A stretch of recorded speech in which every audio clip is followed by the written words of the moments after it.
یو کافر دی ولید ابن مغیره.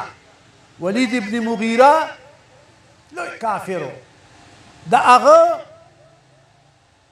د رسول پاک مقابل ډیر او بد رد به وي ورته الله تعالی امالدارم ډیرو. الله ورته خبر راولېږه لا تطع كل حلاف مهين هماز مشاء بنميم مناع للخير معتد اثيم عتل بعد ذلك ذنيم. پس دا غینه حرامي دی. لزم ولوي فلسم زم کی وی ولد زنا دی.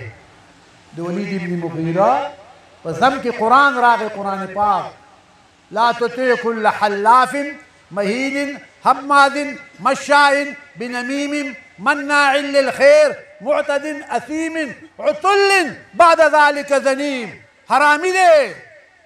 نو دی خو د مکې سردار و، لوی سړی و، مالدار و، ډېر لوی. پوره رامي و.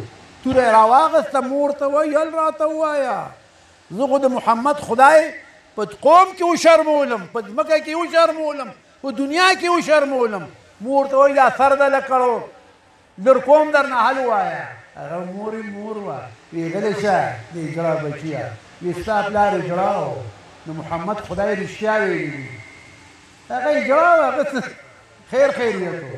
نو ویې ما یو مرۍ سره دا فعل وکړو، ته ترې نه پیدا شوې. وی د محمد خدای رښتیا ویلي دي. ولد زنا. پس دا اینه ولد زنا دی. الله وله بیخکندي وکړه که نه؟ ولې د پیغمبر دشمني کوله. نو لس لعنت یې پرې راولېږل. څومره؟ او ته چې یو ځل درود وایې په رسول پاک نو څومره رحمت رالیږي. نو رحمت هم خوښ دی که نه؟ نو بس درود شریف وایې ښه. اوس خوښه د مېرمنې که پستي خوري که ریمنې ستاسو خوښه ده، که سل ځلې وایي که زر ځلې وایي، خوښه ستاسو ده. الله دې د توفیق او یو مثال 10 منټه کښېنئ، 15 منټه کښېنئ جومات کې مخکې رستو کوري په لاره دی غر ته خېږي ښه ځه خېږه که نه کار کوه، لیکن درود شریف ځان ته وایي.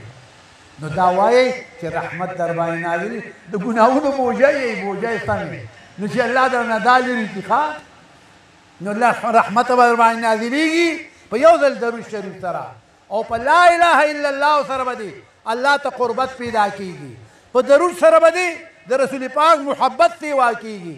نو سوچه امتي به شي او کلک امتي به دنیا به دې هم ښایي او اخرت به دې هم ښایي. الله دې مونږ تاسو له توفیق راکړي. بس دا ژبه د چا په طاقت روانه ده؟ الله. دا خو الله خوځوي. نو تاسو الله نه سوال وکئ چې الله زمونږ دا ژبې په غلطه باندې مه خوځوي، زمونږ دا ژبې په درود باندې په ذکر باندې وخوځوي. الله دې مونږ تاسو ته توفیق راکړي. نو تاسو له صرف رالم نور به تاسو ته زمونږ د تقریر لپاره مولانا صاحب را روان دی، هغه به درته تقریر کوي، حقیقت هغه به درته هر څه واضح کوي. زه خو هسې دې دوستانو ملاقات له رالم، ما چې دی دا ملاقات وکړم، تاسو په کوم ناملوکو ټول کې ملاقات وشو. خدای پاک دې مونږ ټولو ته بښنه وکړي. دا دوه وظیفې مې درله درکړې، یو د لا اله الا الله او بله د درود شریف. دا به وایئ که نه؟ دا وایئ وروڼو ښه او دا دغه کوئ مه. بله درته بیا ووایم باران نه کېږي وروڼو، نو د باران د نه کېدو دپاره څه وظیفه ده؟ استغفر الله ډېر وایي ښه.